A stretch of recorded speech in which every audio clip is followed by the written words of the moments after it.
Chase Leak with the blue futon out of the box, or out of the wall, what I'm going to call it. We have Veronica Mars. Have I seen this movie? Absolutely not. Have I seen the show? I have not. So I'm going in blind on how Veronica Mars really is, and if you really need to watch the show to understand the movie.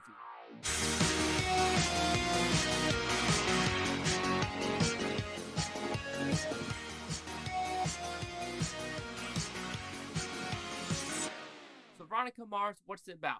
Well, first, it's directed by Rob Thomas, and no, it is not the singer of Matchbox 20. If you're thinking that, I'm sorry. Veronica Mars, what's it about? From what I know, this is taken after the 3 seasons of Veronica Mars. She's in New York now. She's with a boyfriend. She's about to do a law form, but she gets dragged into California, meets all of her buddies back from high school 10 years later, and murder, of course, occurs. Can she solve it? So did I like this movie? If you know me as a whole, Death on the Nile, Murder on the Orient Express, I do like these type of murder mysteries, and this does deliver, even though it is pretty shallow of a movie. So I will give the negatives of this movie.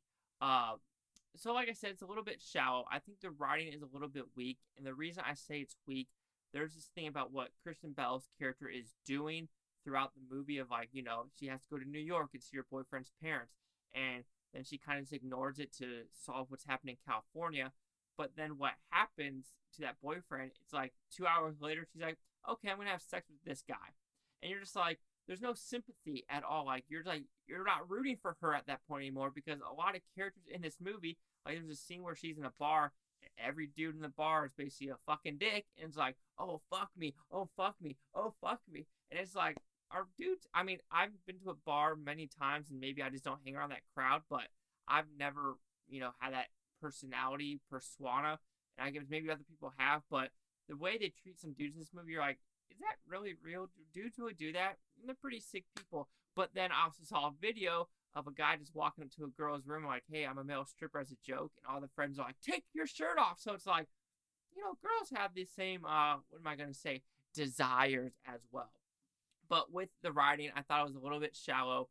The murder, or who you kind of thought it was, you're like, yeah, I can see that. Wasn't really a big surprise. So I wasn't like, oh shit, I didn't see that coming. There really wasn't any twists and turns, because you could kind of tell, like, yeah, that person's not it. That person's not going to be it.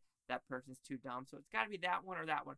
There are cool cameos of, like, Justin Long, Martin Starr, Dax Shepard. So there are fun cameos in this movie as a whole. It's directed fine. It does feel like a TV movie, and I think it kind of needs to be, because it's based off a series, Veronica Mars, about a high school PI. And this one really goes in that lawyer-esque PI thing. Oh, Jerry O'Connor makes an appearance as the sheriff as well. But I mean, this is gonna be a simple review, guys. Veronica Mars, the acting's fine, the story's fine, the writing's a little bit shallow, and you'll kind of have some eye rolls of, like, you're supposed to feel sorry for this character, but then the actions they do, like, 2 hours later, you're like, I don't feel sorry for you, because you're the one that's at fault. So why am I need to feel sorry for you when you're the one? It's almost like a Taylor Swift thing, where it's like, it's always the guy's fault. And that's why I kind of felt with this movie. But as a murder mystery, it does work. It does keep you entertained. It is an hour and 40 minutes. I do not think it was too long. There were some side stories of a Hispanic motorcycle gang that kind of was just thrown in there. And it felt very incomplete as well, because there's a scene where a motorcycle gang, the Hispanic guy could, like, knock on the window. He gets shot, and then a gun is planted on him.